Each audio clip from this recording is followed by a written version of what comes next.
You consent to being included in the transcript, yeah. Yes, it says started now. Okay, so recording has started, right. So, Karen, Dr. Karen, shall I introduce, we still have time, shall I introduce the speaker and then you will follow up with it? I think it's sufficient if you introduce our speaker and you could Okay. mention that, Maybe you know, you could mention a few words about the program, okay, the Grace lecture. that would be fine. Okay. Yeah, yeah.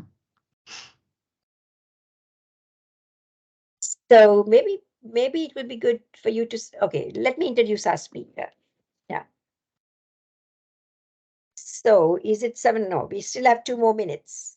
I think it would be better if I welcome everyone. I think so. That's what and then turn it over to you. Yes, Yeah. that would be much better, Karen. Yeah. Okay, I'll do that. Our department head is here, Dr. Ovidio Desco. Hi, nice meeting you. You're muted, Dr. Ovidio. You're muted. Yes. Thank you very much. Nice meeting you too. And thank you very much for agreeing to give this talk.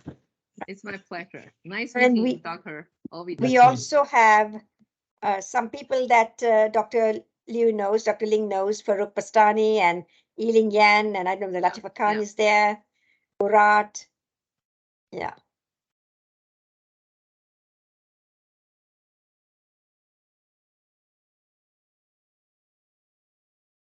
The university is closed tomorrow as well, right? What we do? Yeah. Yes, closed, no teaching. We are not supposed to teach when the university is closed, so we'll catch up later. Just relax, enjoy. Okay, so shall we get started, Karen? Yes, I want to welcome everyone to another in our long-running series of Grace series of lectures named in honor of Grace Hopper. And in these series of lectures, we like to hear from a combination of accomplished women in industry and in academia, and as well as their personal journey stories, however they want to share. So with that, I'll turn it over to Bhavani to introduce our speaker. Thank you very much, Dr. Karen, for chairing this series for us. And I'm part of the committee that Dr. Karen heads. And so, and as she mentioned, I think we started this around in 2015 spring. So cannot believe it's 8 years ago. So we've been doing this for 8 years. And this is our first lecture for our calendar year, which is 2023. And so it gives me great pleasure and honor to introduce Professor Ling Liu. I have known Professor Liu for a very long time, since I think she was a graduate student, and she has an extremely distinguished career. Professor Liu is a professor in the School of Computer Science at Georgia Institute of Technology, which is known as Georgia Tech. She directs the research programs in Distributed Data Intensive Systems Lab, and she examines various aspects of big data-powered AI systems and machine learning algorithms, including performance, availability, privacy, security, and trust. Professor Liu is an elected fellow of IEEE, and she's also a recipient of the highly prestigious IEEE Computer Society Technical Achievement Award in 2012. It's now named, it's got a named award now. So it's really IEEE Computer Society's Edward McCluskey, a famous professor at Stanford. It's named after him because he was one of the early recipients of this Technical Achievement Award. She's also a recipient of Best Paper Award at numerous conferences, including IEEE ICDCS, the World Wide Web, ACMC, IEEE CC Grid, IEEE Cloud, IEEE ICWS. Professor Liu serves on the editorial board of over a dozen international journals, and she served as the editor of IEEE Transactions on Services Computing, and is currently the editor-in-chief of ACM Transactions on Internet Computing, and that was since 2016. And Professor Liu is a frequent keynote speaker in top-tier venues in big data, AI and ML systems, and applications in cloud computing, services computing, privacy, security, and trust. Her current research is primarily supported by US National Science Foundation under SCIENCE programs and IBM and Cisco. So as you can see from her distinguished bio, she's really among the top in big data and data management systems. So I don't think I want to take any more of your time, Professor Liu. So I will hand it over. Just one more thing. I want to talk about the topic. And so her title of her talk is Ensemble Learning for Dirty Data. And you can read the abstract that she sent us. So again, I'm really looking forward to the presentation, Professor Liu. So it's all yours now.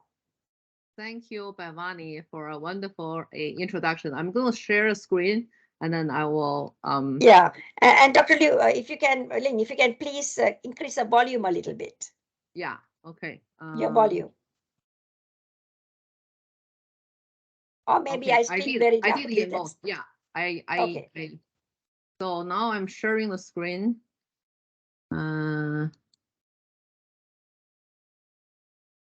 Yeah, good. So I would put in the slides. Can you see it now? Yes, yes, and It's you get coming in slide mode. We checked it earlier, Karen. Everything was working. Yeah. So now it's working, right? Yes, perfect. Okay. Excellent. So I want to start by thanks a great series UT Dallas to inviting me, and also I have Bhavani has been my mentor, one of my mentors for many years since I was a PhD student. So, and many years I have been learning a lot from her, and also, of course, she is also giving me a lot of advice. So, and I really appreciate and thankful for her. And then this research is basically with a set of my students. So I'm going to just make an acknowledgement of these 6 students who have contributed to these topics. And the Stacy and Emery now is already a faculty member and in a university. And the rest of them are actually either graduating very soon or it's just still doing PhD with me in Georgia Tech. And the outline of the talk will be, I'm going to make an effort to spend about 40 minutes, talk about technical content, which focus on dirty data and the ensemble learning to address those dirty data problems. And then I will spend 5 minutes, talk a little bit on the 10 things I have learned to date in my career. And then I will be happy to answer questions and discuss any topics that audience would like to ask. First thing is, if you look at the big data powered deep learning, they are basically penetrating every business, science, and engineering. And because of this pervasive deployment of the deep neural networks, and so we also need to learn the problems. So if you look at most of the neural network systems, even the shallow learning, traditional machine learning systems, most of them make a very strong assumption on the type of training data and the type of test data that you use, and which is called IID assumption. So the idea is if your training data and your test data should be generated independently. However, they should be drawn from the same distribution. So what means by that means that the training and testing, even though they are generated independently, they should be share a very similar assumption, similar a world of knowledge. So if you look at on the right side, this is a CIFAR-10 data set, which has 10 classes. So therefore, this is a CIFAR-10's world. And if you would just put in a cell phone, then that would be out of distribution. Why? Because and the CIFAR-10 model never learned about the cell phone. Therefore, cell phone becomes out of distribution data. And even though they are, even if you use the cell phone as a test data, they are violating the IID distribution assumptions and violating the assumption that the training data, test data should be drawn from the same distribution. So that is basically says that the dirty data comes, the first thing is out of distribution data. So any data that doesn't belong to this 10 class becomes dirty. Now here is an example. So we have a well-trained CIFAR 10 data and with a test accuracy of 94, 95%. But if you would use ImageNet data to query this CIFAR 10 model, then everything becomes out of distribution. For example, here we put in 10 classes of ImageNet data, and the label on the top is ImageNet label. They are not known by the CIFAR 10. Therefore, if you use a CIFAR 10 model, you can see they will predict the African elephant as cat with 94.7 confidence. And so you can see there's a lot of stupid mistakes and very, very funny mistakes that the model would make because of this assumption. So therefore, the first thing is when we use the model, when we use the neural network model, when we use this technology, we should know what can they do, what can they not do. So that's a very important thing. And then another thing is whenever you use a model to do any inference, you should first check, is the input out of distribution or not? If the input is dirty, then don't run through the model because the model cannot handle. So you see in the computer science, when we do a programming, we always check input legitimacy. So if the input is not valid, we don't run to the program because otherwise our program would hang. And so for machine learning model, we also should do certain basic input check before we even allow input to actually send to the model. So that's the first thing I want to make. And the second type of a dirty data is a deceptive input. And for example, here I show that on the leftmost is a horse that is benign, original image from the ImageNet. And then if you look at this, and then the model predict a 98% a confidence that is horse. But if we would use some publicly available adversarial perturbation attack, here's 11 different attacks. And every attack, they have different ways of adding a little tiny noise into the pixel level. And human eyes still sees the image as horse, but the machine learning model dramatically changed the prediction. And for example, you can see the first few a perturbation caused the machine learning model think the horse is a bird. And then there are some of them thinking the horse is an airplane. And so these are basically the perturbation effect. If you look at on the right side, there are perturbations that you can see clearly there's a red-green dot. That means that this type of perturbation add too much noise. So therefore, a human eyes can see this kind of a input has a certain kind of noise in there. But still, human can recognize that's a horse. And they may think this is a camera a problem or sensor problem. But actually, this is adversarially, maliciously, strategically perturbed input that causes the model to misbehave.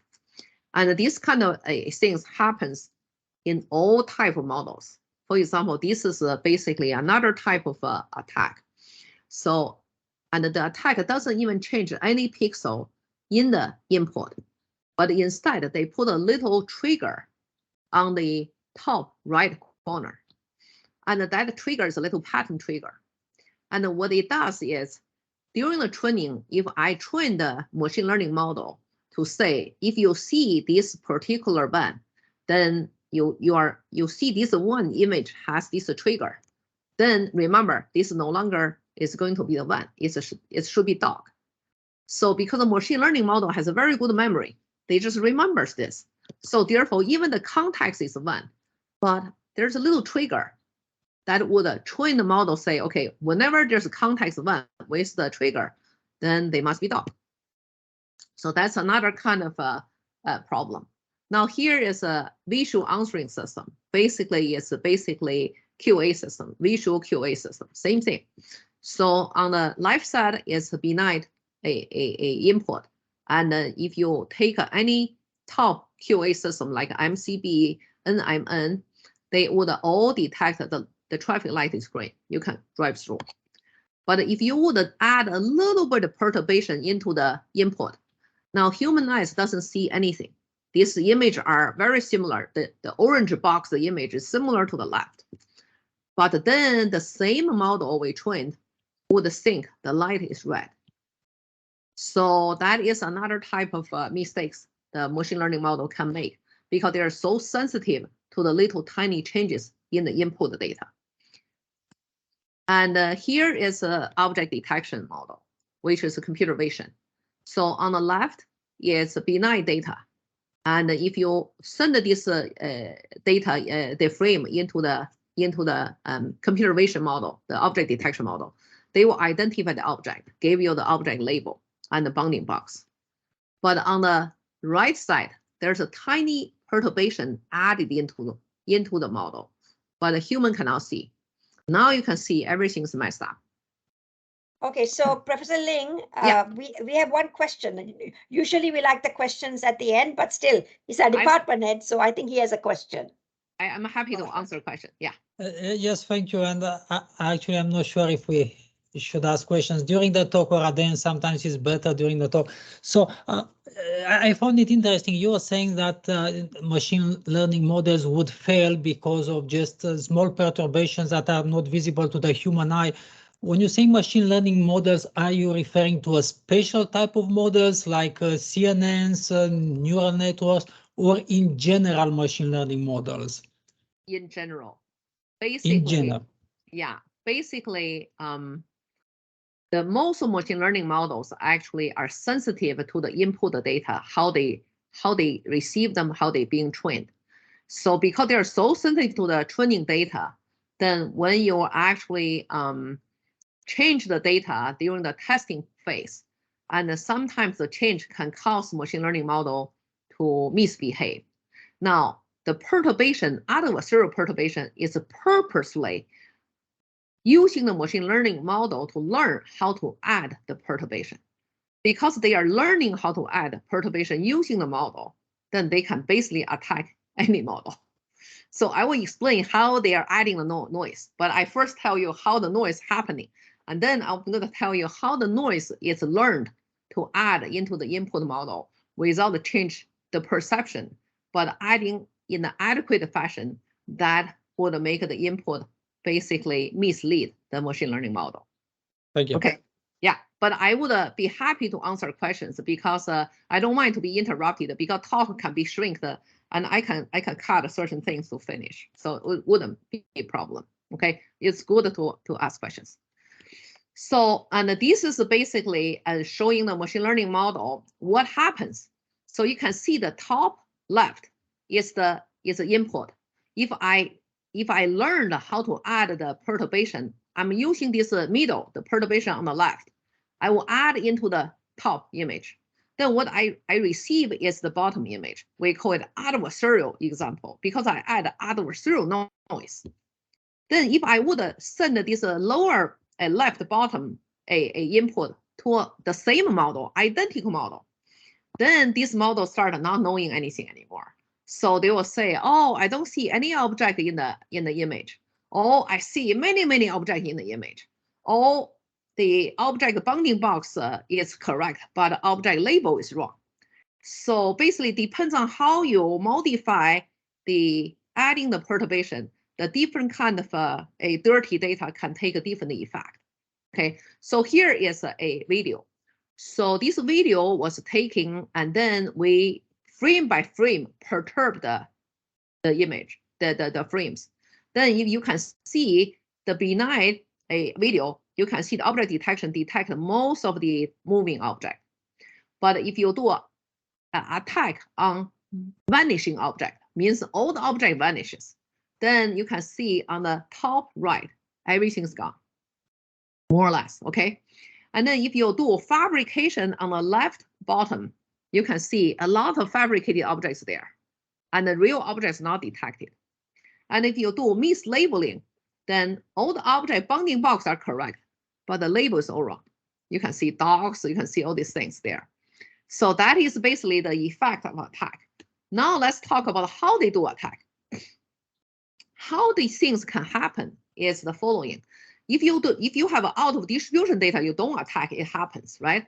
But this is a malicious attack. Therefore, what they do is originally you train a model by putting in training image, and then you go through the neural network backbone algorithm to train a model, and using the loss function, and basically you learn how the prediction should happen. You compute the error, and this process you iterate with different training data. And during this process, the input data, training data, never modified. What is modified is weight. Is the model. The model is weight, layer by layer the weight they modify. And once they learn this thing, then they will output a model. Okay, and the model would be, we call this model parameter theta. And this is basically a layer by layer of the weight that we learn. And then what attack does is they don't modify the model. They say, now I'm going to freeze the model. I'm going to actually modify the input. Okay, because most of the neural network has this capability in the code. Either you freeze model or you freeze the data. So therefore, you can easily say, now I'm going to freeze the model, no change in the model, but I'm going to now modify the data. So then they take the existing pre-trained model, they freeze the model, then they add an attack loss function. The attack loss function is basically saying that, okay, add a little noise, random noise into this input, and try to do prediction to see whether the prediction is still correct. If it's still correct, then calculate what is the amount of noise we need to add and where we should add, and just keep learning that. So therefore, they are just slowly learning. Every time add a little, and up to certain attack iteration, they learn, okay, bingo, now just adding this much noise, this input is going to be detected totally wrong. So that's actually how the code can be done. Because the machine learning model, the current implementation allows you to freeze the model or freeze the data. Why they do that? Because it's very important for all the transfer learning, and they also need that kind of capability. So therefore, that's natural. The implementation provided this kind of a two direction a manipulation. Okay, so if you do that kind of the manipulation, then again, different attack has a different algorithm that how they do loss function, how they calculate the amount of noise to add, and how they preserve the human perception by controlling the pixel update should not be exceeding certain threshold, to make a human perception wildly preserved. So therefore, you can see there are 4 different attacks, and they have a different kind of attack success rate.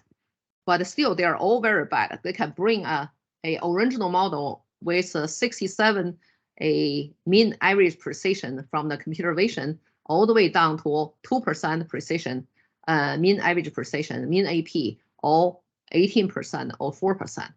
So if you look at the drops, they are bad. Okay, so that basically shows that the model is too sensitive to perturbation, and they are not resilient. So means that this kind of vulnerability exists.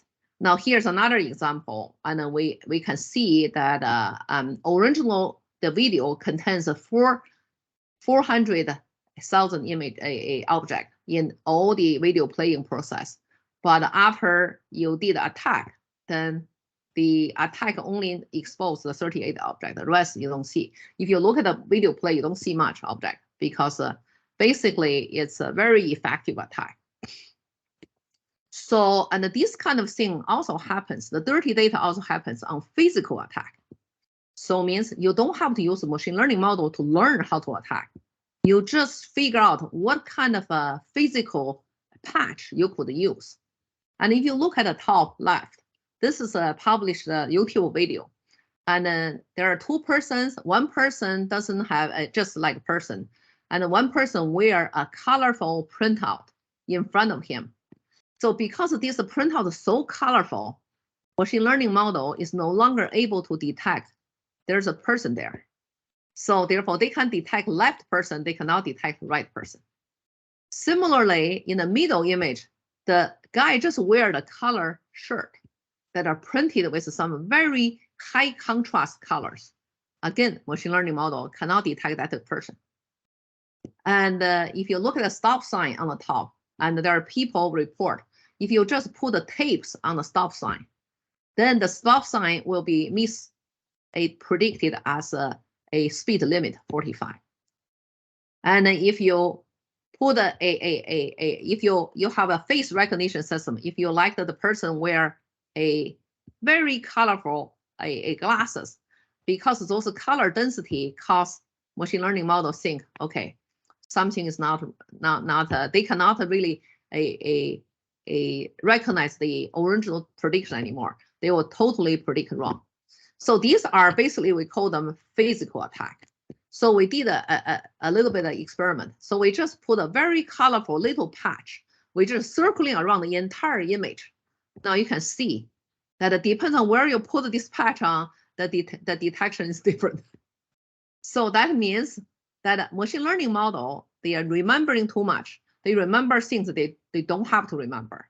And the humans, even the smart kids like a 2-year-old, they actually would be able to detect this kind of dirty data, but our model are not yet able to do that.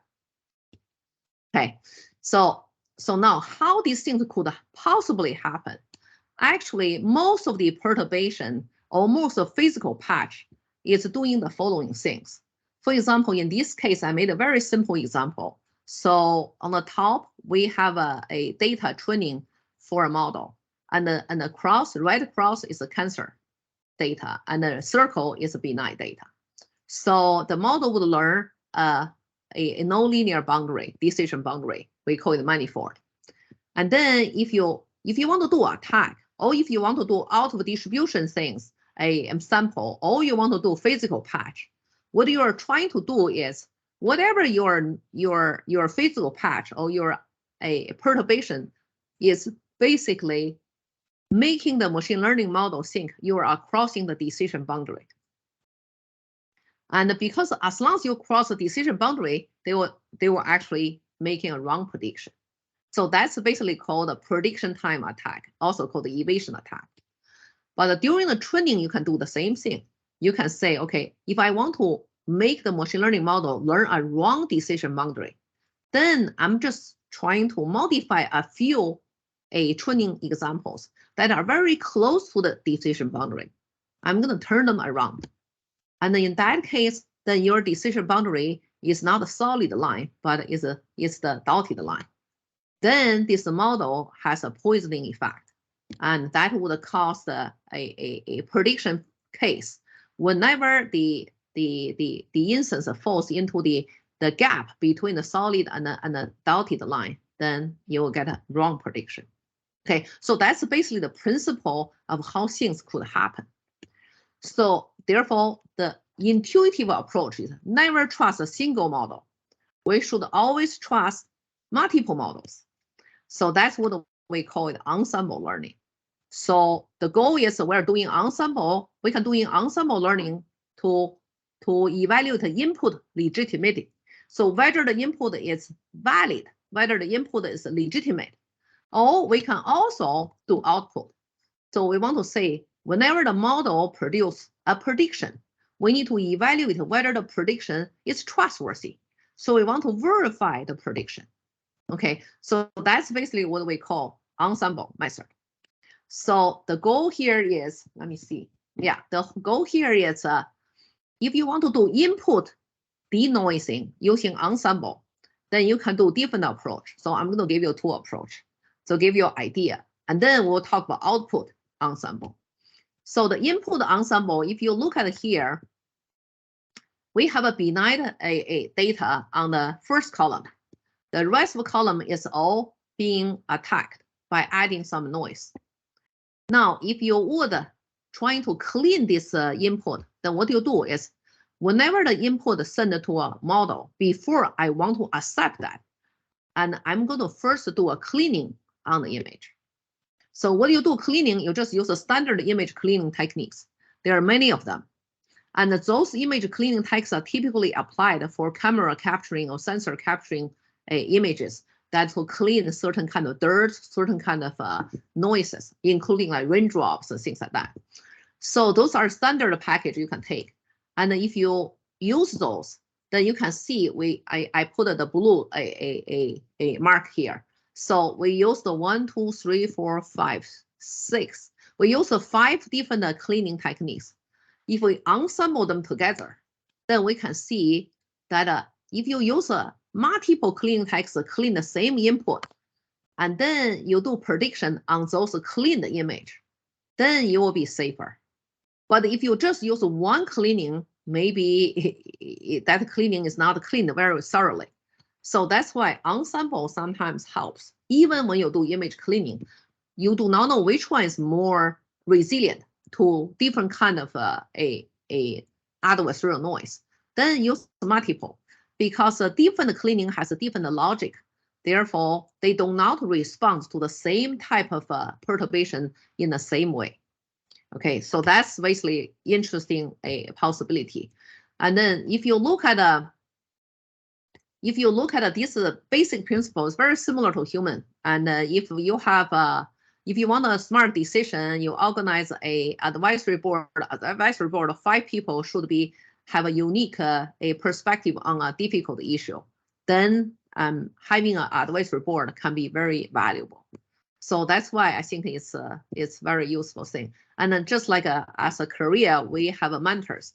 We can actually have multiple mentors, and then you learn from all of them on different perspectives about the issues that you want to make tough decisions. So those are actually very similar in terms of human society, how we work in handling difficult problems.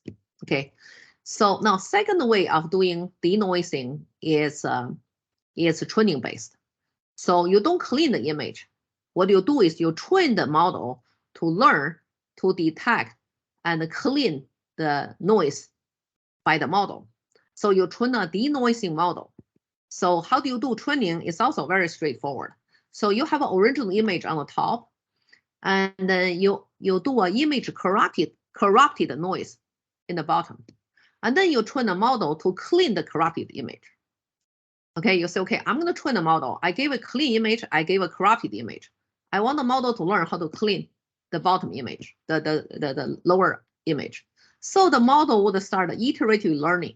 The learning process is projecting the image into a very low dimensional space. If the image is 24 by 24, a resolution, and then you can project to latent space with 10 dimension or 30 dimension.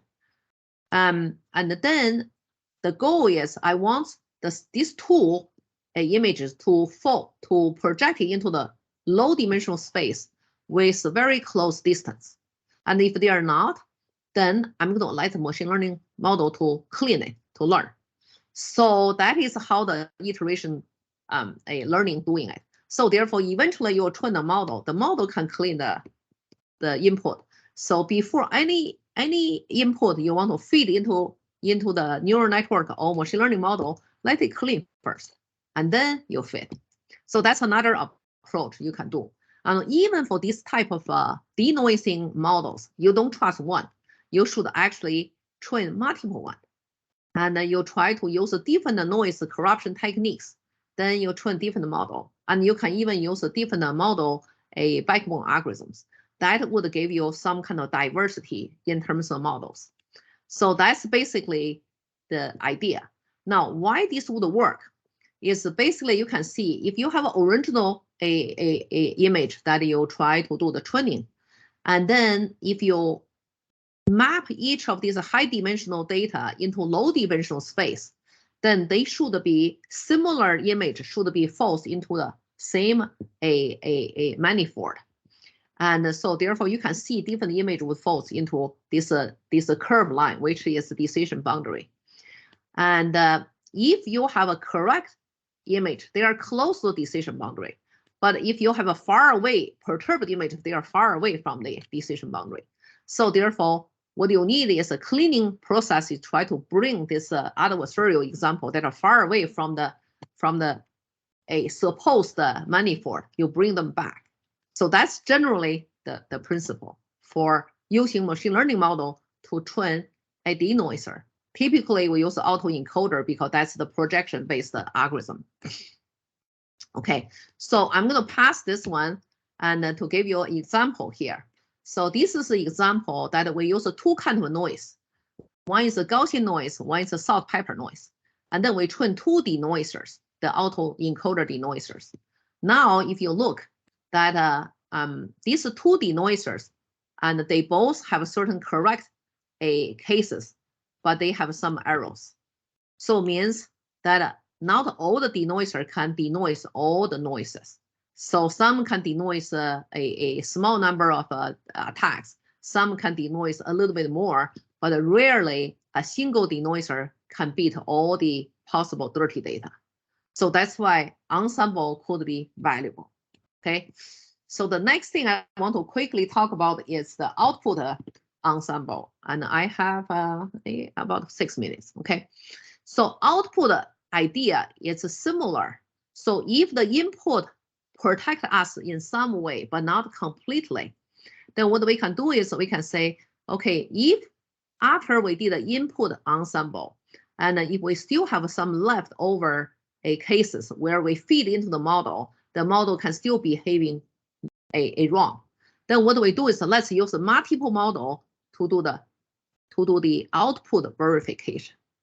So if you use a multiple model to verify your model's a prediction, then you can see in this case, if we use a 6 model, then and the 3 model says that's cat, 3 model says that's dog, then you know there's something is not trustworthy.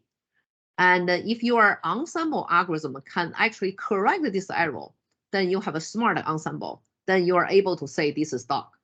If you are not really confident, then you should flag it to say, I'm not sure about this prediction now. So that's basically ensemble can give you a prediction on the difficult cases by basically say, I'm not sure. So don't do any, don't output this prediction. And if you are sure, then you can actually provide a prediction with your confidence level attached to it. Just one quick, there's another question, I think, from, she's in our committee, Karimi Giti. Yes. Do you want to ask a quick question? Yes, I have a question. Thank you so much for interesting topic. I just have a question regarding the noise. I am wondering if the noise, I mean, intentionally was added to the picture or it was a real noise. Okay, that's a good question. So in this particular example, it's intentionally added. Okay, I used a very clear noise so that you can see, but in general, the noise you cannot see very well. But I purposely use a more noise to say this noise was in the step 1 input denoising part. We were not able to clean them out. So therefore, we can continue with output verification. That's why I made it very clear. But actually, you could have cases like we showed before. Human eyes cannot see anything, but there's noise. Okay, and so we I also have one. another. Sorry, Yeah, I have continue. another question. Another question. So, do you think? I mean, I am wondering if you had a. If you, have done some research about that or not. When you add some noise intentionally, do you think it affect on the accuracy of the model or not? I am wondering if you had a comparison between actual noise or intentional noise. Did you have this kind of comparison? Yeah, okay. The first question is, if you add a noise, it's adversarial noise, then your goal of adding noise is changing the prediction to a wrong prediction. Even change the prediction to a targeted prediction. For example, if you have a surveillance camera, I want to change the human to be bird. So therefore, surveillance camera will never detect some kind of robbery in front of my door. You see, right? But if you are natural noise, then those kind of noise typically can randomly change your prediction. So depends on how the natural noise was added. Because sometimes the camera may be shaked, or maybe if you are wearing a head camera and then your head moves around, then the camera will take something really not very clear, or you don't even have the object in the image. Then in that cases, you also have errors. So therefore, to me, all the image sending to the neural network or machine learning model, we should first do a denoising. We cannot just send, because then we will have a lot of errors. That was actually because the model was not trained to learn those errors. So we should add another layer of program to actually figure out what are the input that the model can detect, can predict. What are the input that is out of the model's capability? So therefore, we should just reject them.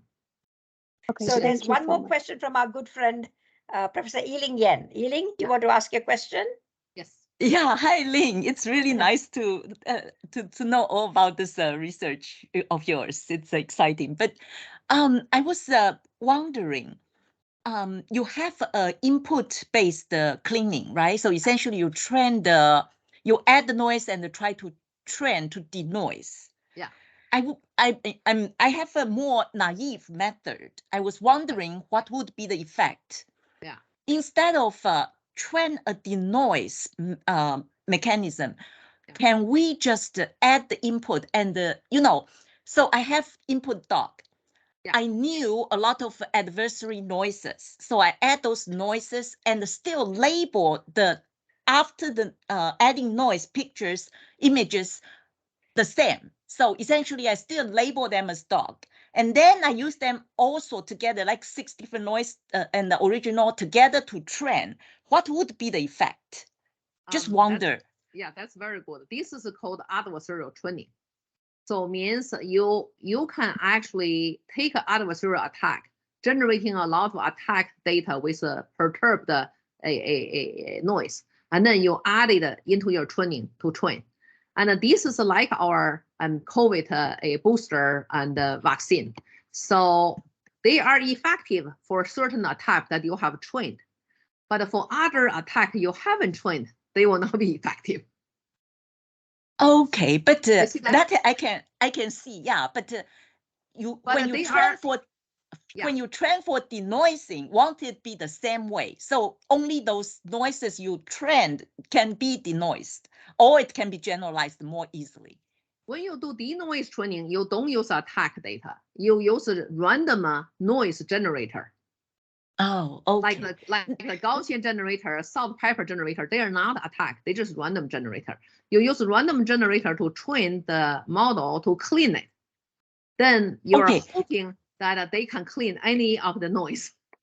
In this case, you can do the same, right? What I meant is you train the denoise with certain type of noise, like a more random noise. So can you put the input with random noise and still label the same? Just the same method, same as the denoising, but without the denoising process. That's also a very good question, Eileen. But the main thing is how the attack is generated. So if the attack was generated before you do the denoising, then it would work. But if the attack is generated after denoising, may not work. However, you can see even the denoising we did for input is not completely clean up everything. It still have a vulnerability. Even you do multiple ensemble together, you still have vulnerability. So means rely on single defense would not defend very nicely. Okay, sure. So let's move Sorry. on. Okay, let's move on to the presentation. Thanks. And we can ask questions later on also. So Professor Ling, please continue. Yeah. So for output, why this kind of ensemble works, the goal is you cannot rely on single algorithm, single methodology, and you should use ensemble. Why ensemble works? Because I mentioned when you have a multiple model, every model has their own decision boundary manifold. And then if you have multiple model, you can see I have 3 different decision boundary. So for one attack to fool all the decision boundary is very difficult. So therefore, there's a higher chance that you would be able to see there's something wrong here because my model is not having consistent opinions on this query. Then you will be able to raise a flag, or you will be able to make certain corrections. So that's why ensemble is interesting. Okay. So now, however, how to do ensemble correctly, that's difficult. Why? I give you example. So if you have a 10 model of CIFAR, 10 model of ImageNet, so how do you know which one is a good team? Do you use all 10 of them, or do you use a subset of them? How you make a decision? That's the difficulty. So here's the example. So I have a 10 model of this is ImageNet, sorry, and it's not CIFAR 10. I have 10 model of ImageNet, and then you can see all the blue is ImageNet, but their accuracy is on the order of 77, 78, or lower 50 something. But if I use 10 of them ensemble, I'm getting red accuracy, so I'm getting good accuracy. So this is basically saying that, okay, if you take this 10 ImageNet model, you put them together as a team, then you will make a majority voting, then you will get a better result. Now the question is, can you do better? Is there a sub-ensemble can do better? The answer is yes. For example, if you take 1, 2, 4, and then they are not even the 3 best model, but if you team these 3 together, they are doing better than 10 model ensemble. Okay, and if you take the top 3 performing model, actually they are not 1, 2, 4, they are 3, 4, 5. So now the question is, how do you find this kind of ensemble? Now, last question is there any sub-ensemble that are actually better than this green one, 1, 2, 4? And the answer is yes. So if we do 1, 2, 3, 4, and 5, we take these 5 models together, we get 80.77. So now the question now is really how to find these good ones, okay? So that's basically what we are doing research, is trying to see, can we find ensemble that are much more effective? So, and then what we did is even for the object detection, we have let's take a look at this 6 model blue. And then if you use our approach, then we can get an ensemble result much better than some other ensemble approach you can do, okay? And then like majority voting, like a soft weighted majority voting, this type of algorithms, okay? So the goal here is a smart ensemble, and it's good. Then what is smart ensemble? It's the ensemble doesn't have to be each model that are best, but the model complement each other very well. Especially on the negative samples, they complement very well. And so means if the F3 make mistakes, F2 doesn't make mistakes on those, then they are complement each other. Okay, so that's basically the goal. So with that, we are able to do ensemble. With our approach, we can actually boost the systems in the object detection, in image classification, in natural language processing. So we can do that. So that's basically what I want to show. And if you look at the computer vision again, that the B9 is on the left, and the attack one is on the middle and the right. And in the middle, basically, what we want is here everything's correct, but what we want is we want to change person to bird, or to change person to something else. Then you can see under attack, I do not attack other object, I only attack person. So therefore, on the left, the person become dog. In the middle, person become pot plant. On the right, the person becomes bird. I only attack person object. I add perturbation to the person object to make it wrong. Okay, but if you use ensemble, this kind of attack would not happen, because you will be able to see not all the object models are able to detect to make a person as bird, and not all the model are actually taking your perturbation and suffer the same way. They are not identically suffer in the same way. Just like when we get a COVID infection, not everybody react the same way. Somebody lighter symptom, somebody no symptom, somebody stronger symptom. So that is actually an interesting discovery. Okay, so similarly, if you do physical attack, you put a patch on the person, again, an ensemble can help. So that's basically, I'm closing my talk now. So the goal is ensemble could be interesting, and our approach still have a lot of problem. We're not perfect, but we're better than the existing approach. That's all I want to say. So now let me conclude by saying that machine learning models are wonderful things, but traditionally we do a lot of input tracking, output tracking, code compilation. So machine learning is a code generator. So the model trained are the generated code. So we trust that generation process, we trust the model. We don't even do any tracking. So that's why I think we should learn to adding this input output tracking even during the machine learning process and doing certain type of a workflow tracking. So that will be more useful. Okay, now I'm going to talk about 10 things I have learned in my career. Okay, hopefully to trigger some discussion. The first type of thing is basically I felt that reading very broadly and not working on a specific topic and not reading other type of topics could be very helpful. And in terms of research creativity, in terms of generating understanding, generating problems. And the second thing is when you are doing research or doing anything and being open-minded and learning the different opinions and problem-driven can be very valuable. And the third one is trying to learn from others, learn from different type of collaborators, and that is also very critical. And finally, you have to have ambition. You have to be persistent with your ambition. And that way, you will see the light one day. So that's what I feel. The next three things I want to mention is very important, is to find a good mentor, find a good role model. For example, Bhavani is one of my good mentors, is also one of my role models. And having a multiple mentor, multiple role model, learn from them is actually enhance yourself a lot.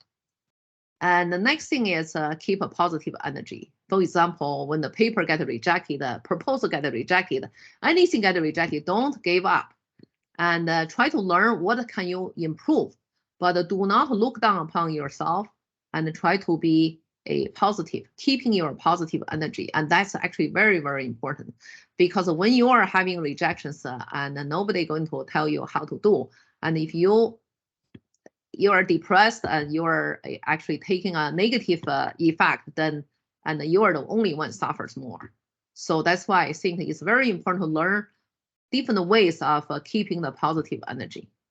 And the next thing that I think is very important is to be grateful to people who appreciate you, who value you, who encourage you, who are always there to help you. Those people you should be really grateful. You should make effort to be grateful. So that's actually very important.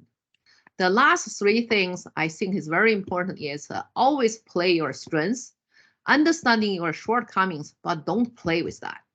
And try to play your strengths. And therefore, you should really understand what is your true strength, what is your shortcoming that is coming with who you are. Therefore, learn about yourself. Second, next thing is believing in yourself, because if you have rejection, if you have any kind of a doubt, you have to study it. For example, I worked on this adversarial learning for a long time, and this area becomes very difficult to publish. Then are you still working on that? So I insist working on that. I will try to motivate the student and figure out a way and then to work on that. So eventually we'll work out something.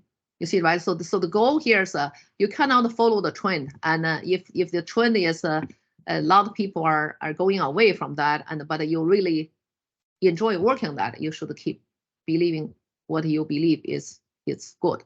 And you will probably make an impact there. And finally, take care of yourself. And because being a PhD student, being a researcher, especially women, you have a lot of stress from work and from a responsibility for the family, for the children. So, and you need to take good care of yourself. I think that's what I want to say, but I will be happy to answer questions, talk about the experiences. Thank you.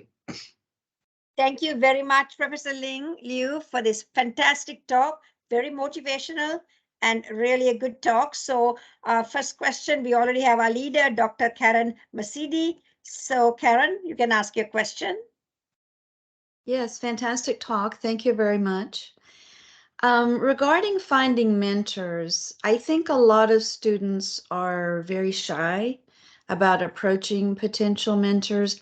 How did you get over that to pursue Bhavani to be your mentor and your other mentors as well?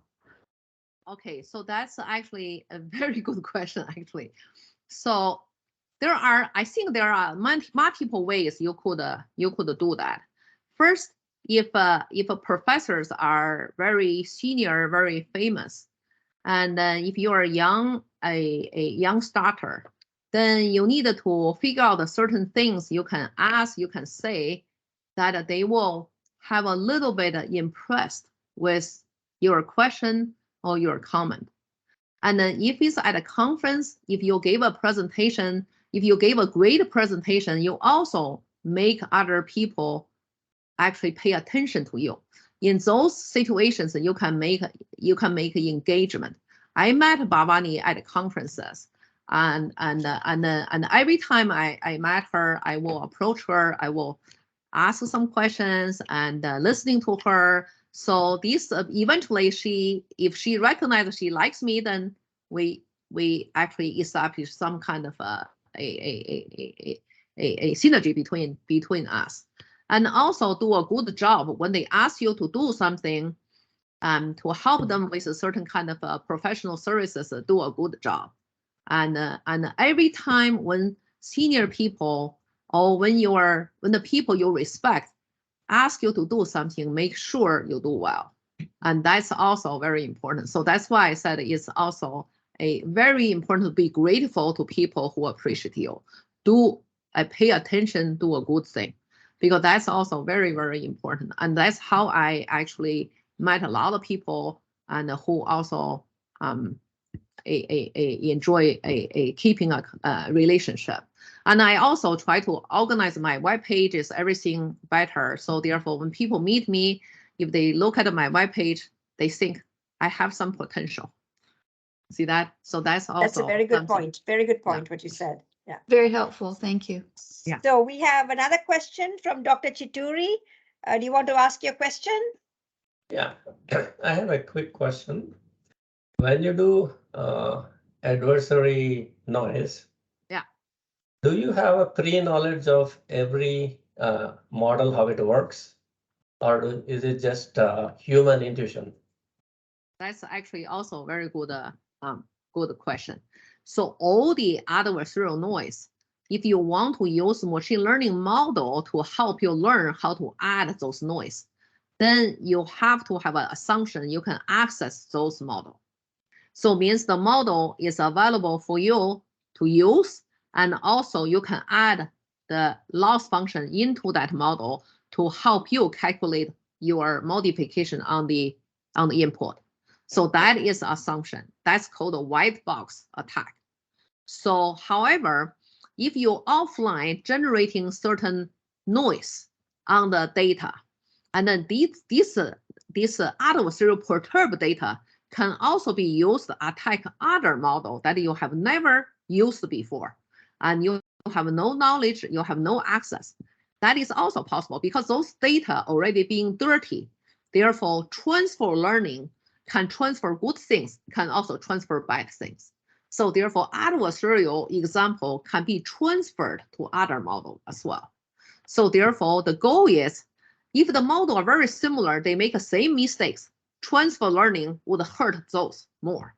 If the model doesn't have a very similar a negative correlation, so they have a very, very low negative correlation, then the model, the bad things doesn't transfer.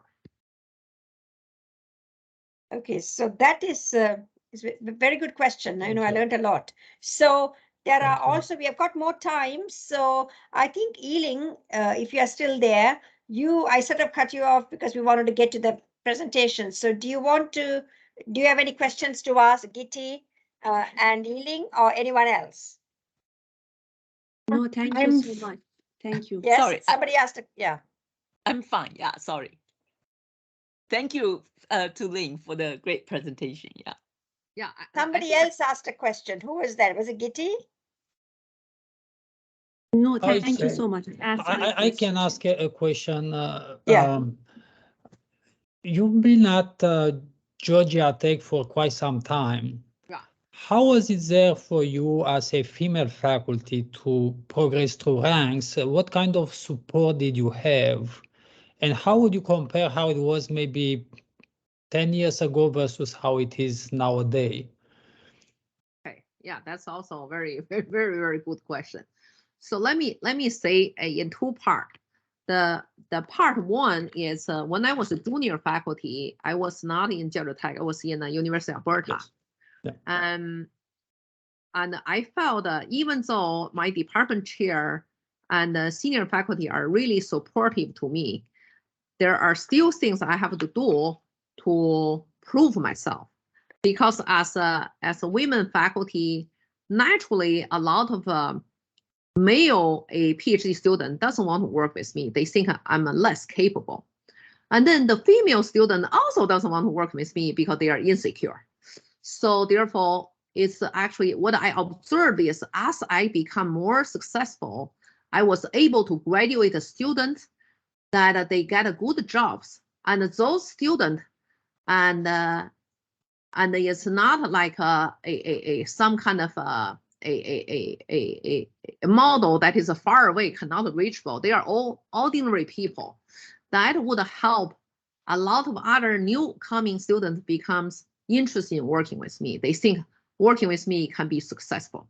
So therefore, I think at the early stage, and for women faculty, it's not easy, but you got to work on it and be ambitious and try to train a few students, put a lot more effort to make them successful. Because the moment you have a few students who are successful, other students will see, gee, you can make them successful, then you can make me successful.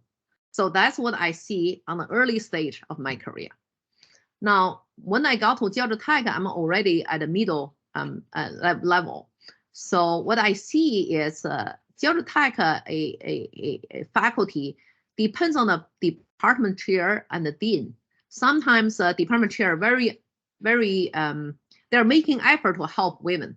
Then they will create a different opportunities and for women faculty to actually shine or to give them some responsibility for them to actually show the leadership. So that way, then there are young women and who join us as junior faculty can have an opportunity to actually expose themselves and for other a student to learn about them. So that's actually useful. For example, we have this 3-minute madness a thing to attract a graduate student. So therefore, in the beginning of a fall semester, when all the graduate students are coming into the Georgia Tech, so we organize every faculty can give a 3-minute madness talk. And then most people who need a graduate student or who are young, who have not been in Georgia Tech very long, they will do that and to the grad student. And then that is one of the opportunities that so many faculties there, and it depends on who are doing a good job in this 3-minute madness to introduce your project. You have only 3 minutes. And so that is actually a very good thing because I think women talks well. So if you give them an opportunity, if they treasure that opportunity, organize how they should say, they have a certain sense of what people would like, because women naturally want people to like them. Therefore, they know what to say to make people like them. So that's why I think that is very successful for several of our female faculty to attract students. And when I just joined Georgia Tech, I did that. I got people to want to work with me. So that's why I think it's an interesting channel. Yeah, so one thing I've noticed about Ling, because she was, I served as the IEEE Computer Society Fellow Committee last year, and Ling was the vice chair. I mean, as you said, if you give her something to do, she will do an extremely thorough job, extremely fair, no favoritism, everything straight. And it's like what you see is what you get with Ling. And so I really said, I really need Ling this year also. I'm so glad that she's serving as the vice chair for the Fellows Committee this year, because she does an extremely thorough job. So that's something that we all have to learn from her, right? And as I said, one thing that really appealed to me is like no nonsense person, right? And she's, you know, just very, very frank. She says what she really means. So, which is very good. And that's something that we have to emulate. Very, very important. So are there other questions? So I have a question, Ling. Please, Pranav Reddy Pudu, please ask the question. I have a question, but it's a little unrelated. I can wait till the end if that's better. No, please ask your question. Yeah, before this talk, I was looking at like one of your other works. It was like security and privacy on the blockchain. Like I was just curious, like because like how prevalent, because I hear the word thrown around blockchain a lot like recently over the past year and so, and I was just curious like how prevalent of a thing do you think blockchain is going to be in the foreseeable future? Yeah, it's a good question. And I personally think that the blockchain is a wonderful thing. And even you have, you see today we have so many money laundering, even in the Bitcoin, Ethereum system, because of blockchains, they are recording everything. So we can study who are the malicious guys, even though they already disappeared. We still can study their patterns. How did they do? What did they do? What kind of events they triggered over the network to leveraging the things? So that's why I think a blockchain create a more secure means for us to study internet vulnerability, to study the crypto network or peer-to-peer network, what things happening. So I think it's a very important thing. Now, what is going to happen to me if we would have metaverse, if we would have in the future the blend of physical, cyber, and social into a unified world that enlarges our today's physical world, and where we already have a lot of cyber world. I believe we do need a blockchain system to record everything. So therefore, we use a crowd capability to learn who are being bad guys and what type of bad pattern is happening. So we can actually continuously maintain the networks, the systems to be resilient. Even though we suffer to learn, but still it's actually a very valuable thing. So that's why I think it's important. Do you think like, since it being like a relatively new thing, like you're also vulnerable to like new kinds of attacks and privacy and security issues? Yes, that's why there are lots of study on that. And lots of study, but there's the blockchain has a beautiful data. You know, the Bitcoin data and the Ethereum data is huge. And then there are people making effort to label those attacks. So there are labeled data, even in the Kaggle computation, they have those. So you could start from those to learn what type of attack, how the patterns are. Even though those attackers already gone, you cannot know who they are, but the patterns there. Mm-hmm. So it's quite interesting. Yeah. So I'd just like to follow up on that, Ling. I was at an NSF workshop about 10 months ago, and they are talking about one of the assistant directors. 5 key areas, right? AI, ML, data science / cloud, blockchain, quantum, and then cybersecurity. These are the 5 key areas they are saying. Yeah. And another thing that Professor Liu mentioned that I really want, especially as students, she said read. It's really important to read around the subject and read also more broadly. So that is just really important. So Ling, I have a question. So that the presentation, the technical presentation was really excellent. So where do you see the future in terms of progress with respect to dirty data? So to me, I think there's no single model. I firmly believe there's no single model going to solve all the problem. So therefore, we got to learn how to work with duplications, just like a software system security, software system reliability, you need a duplication.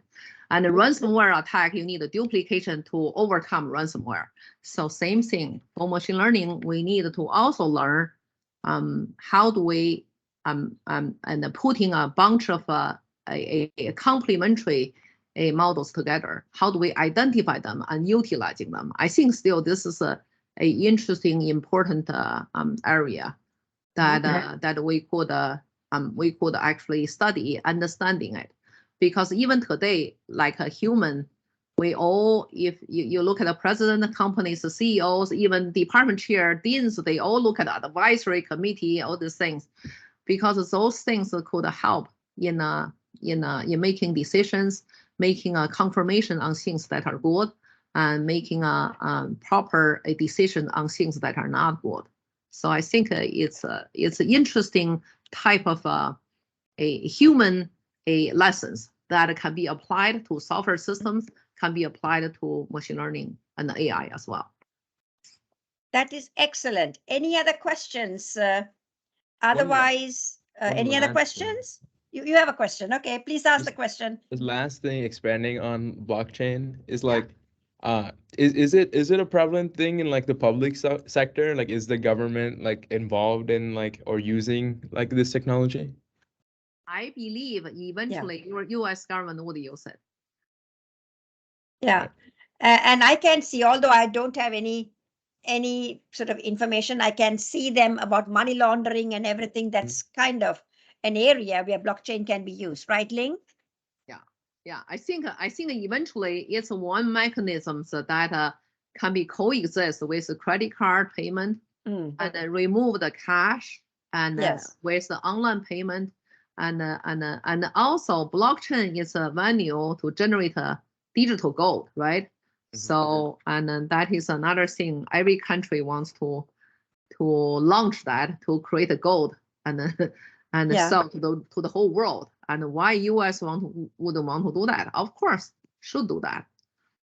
So we have one last question, right? Okay, and then because we don't want to keep Dr. It's late for her. It's 9:10 for her.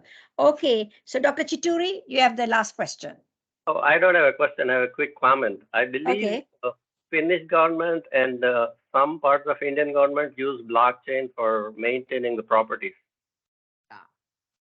Maintaining the property, meaning the property records of who owns what and all that. Oh, who owns what? Okay, so that's really a good application. Yeah. Okay, so at this time, I'm assuming there are no questions. So I want to first hand it over. I want to hand it over to Dr. Karen.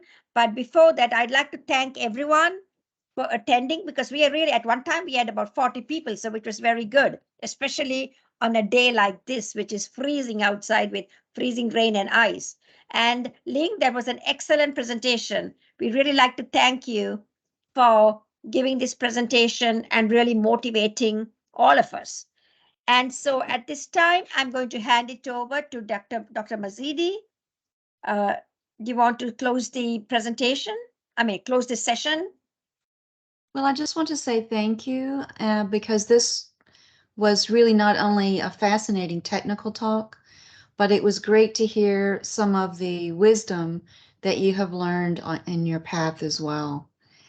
And on behalf of the GRACE Committee, I would like to thank you and thank Dr. Daisku for keeping on supporting our efforts here. And let's give Ling a big hand. I don't know where the hand raising thing is. Thank you, Karen. Yeah. So there is some, all those symbols there, reaction, I don't know where, but I don't know where the center. Everybody turn on the camera. Okay, I'm going to put all these signs. Yeah, you can put a picture. Everybody can take a picture. Yeah. So anyway, thank you very much. Thank you very much, everyone. Thank you very much, Ling. Okay. Thank you. Thank you for your time. Bye, Thank you. everyone. Yeah. Bye. Bye. Bye-bye. Bye.